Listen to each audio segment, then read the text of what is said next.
Our Congresswoman from New York 21, Elise Stefanik.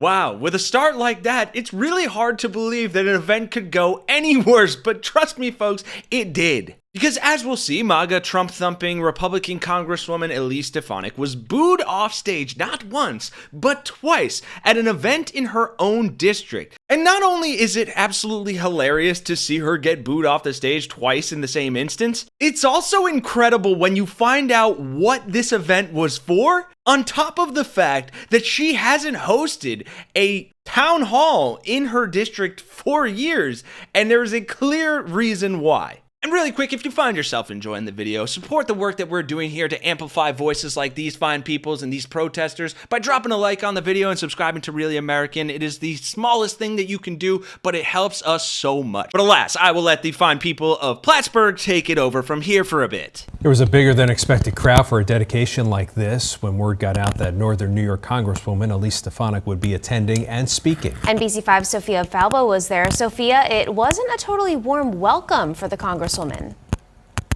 Liz, Brian, protesters made up more than half of the crowd today, many of them holding signs and even booing. Our Congresswoman from New York 21, Elise Stefanik.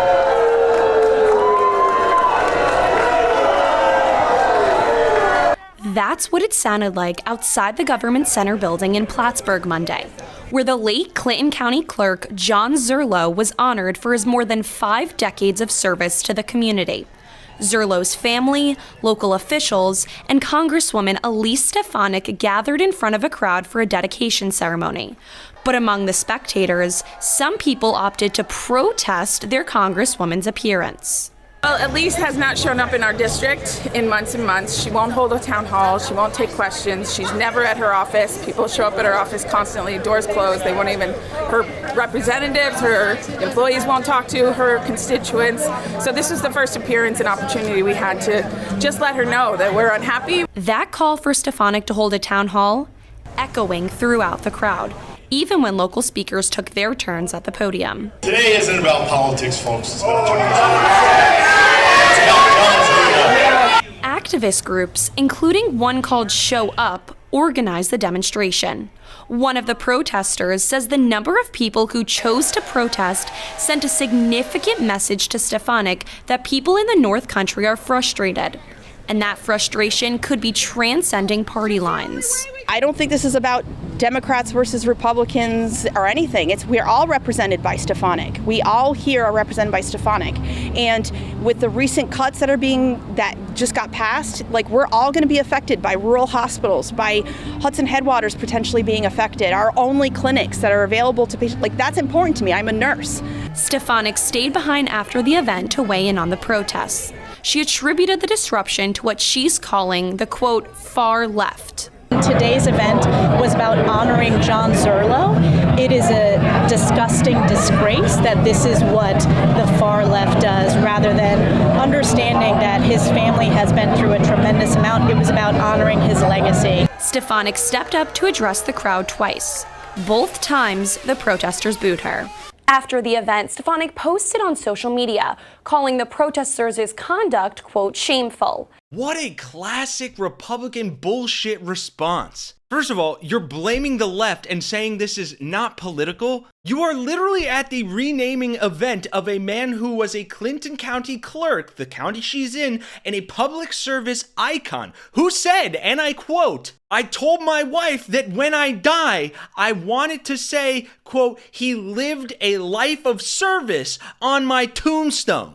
So fuck you first and foremost, Elise Stefanik, for disenfranchising and disrespecting the people of your very own community, your constituents. And secondly, fuck you for disrespecting John Zurlo. His family may have been standing there out of respect, but I can bet for damn sure he's rolling over in his goddamn grave knowing someone with as little of a spine as you is handing out bullshit Republican platitudes as if you're mad at the left for being mad that you're renaming a fucking ship after a Confederate soldier, or some other bullshit thing that you guys do to respect people while you take away their health care and their access to local clinics. And this is such a classic Republicanism. I'm gonna play you here the clip of her getting booed unedited twice. And then I'd like to share with you just some recent examples of fellow Republicans getting booed by their constituents because people are seeing through their bullshit.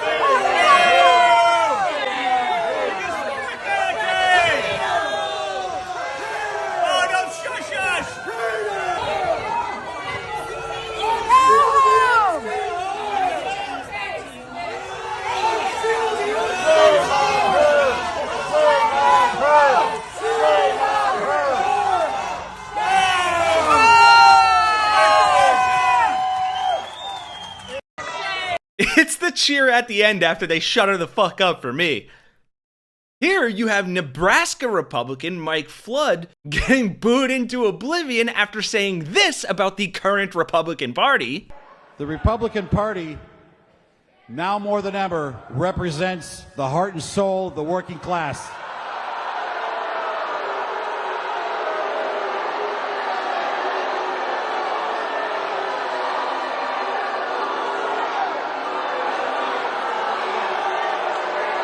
So you go out to dinner after. But even better, folks, it goes all the way to the top. Here is another video that we made a full coverage of last week of J.D. Vance getting mercilessly booed when his presence is simply mentioned at the Indiana State House where he was trying to help gerrymander on August 7th. Guess who's here right now? J.D. is here, speaking with Governor Braun right now.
And look, I've said it before, I'll say it again. I do think that we need to vote Democrat as much as possible in the capacity that we can, and that we do need to vote for Democrats who will actually do something. But I agree with that nurse that this is not a Republican or Democrat thing anymore. In fact, it's so much worse. It is a humanitarian thing. It is a human rights thing. It is a basic human dignity thing. Because frankly, we outnumber them, whether it's Republicans or Democrats, specifically Republicans, because of how much harm they are imposing on everyone, including the people that help put them in power. It seems like people are finally, obviously too late, starting to understand that they fucked up and that they are getting fucked by Republicans. And when your representative doesn't even show up to their office or allow you to come in and voice your concerns, then you have every right to go out there in the streets and protest peacefully and make your voices heard in whatever way you can. And for her to turn around and shame them is the most pathetic thing. Or I guess it would be if we didn't live in this current Republican hellscape, where you can cut your constituents' health care and then laugh to the bank on some insider trading like Marjorie Taylor Greene. Or make a meme coin and sell out your soul and profit off a bunch of impoverished cult followers like our fucking president does. It is like depressingly hilarious how consistently every Republican projection is simply an admission. Because if Elise Stefanik wanted to put the blame on someone rather than the left or her constituents, the right person would be her stupid ass fucking self. Which is saying something, because this dipshit went to Harvard. So it's not like these people don't know. They are actively doing this out of the evil of their own soulless hearts and the blatant power grab dynamic that is and has been the heart of all Republican power grabs in recent history, since fucking Reagan at the least, maybe even Nixon. So we, for one, here at Really American are done with the fucking bullshit. much like Gavin Newsom thankfully has been in recent days, because look where going high when they go low has gotten us this far. It's a losing strategy for fucking losers, and if Democrats don't want to be the losers anymore, they need to win. And in order to win, we need to troll Trump, we need to fight back, we need to use similar or worse, or better, depending how you look at it, tactics as the Republicans with empathy, any amount of empathy, because the Republicans have fucking zero, so even a drop would be better. And we need to take back seats and give them to people with voices that actually care about other people and want to represent them. People like AOC, like Bernie, like Newsom, but fucking people, not Republicans, because right now, lumping them in the human category seems illogical at best given their outlook on their fellow human beings. Obviously, I mean that in a metaphorical sense, but yeah, I personally think a lot of them are scum. Anyway, thank you again for listening to yet another lengthy rant. I apologize, I just get fired up. But I hope you found this video informative, engaging, thought-provoking, powerful, passionate, whatever. And I appreciate the hell out of all of you for watching. And all I would ask is for you to drop a like, subscribe to the channel to support the work that we're doing here, and join our Really American Resistance so we can fight back like those protesters and amplify our voices to speak truth to power. And maybe, just maybe, restore a little bit of sanity to this godforsaken country.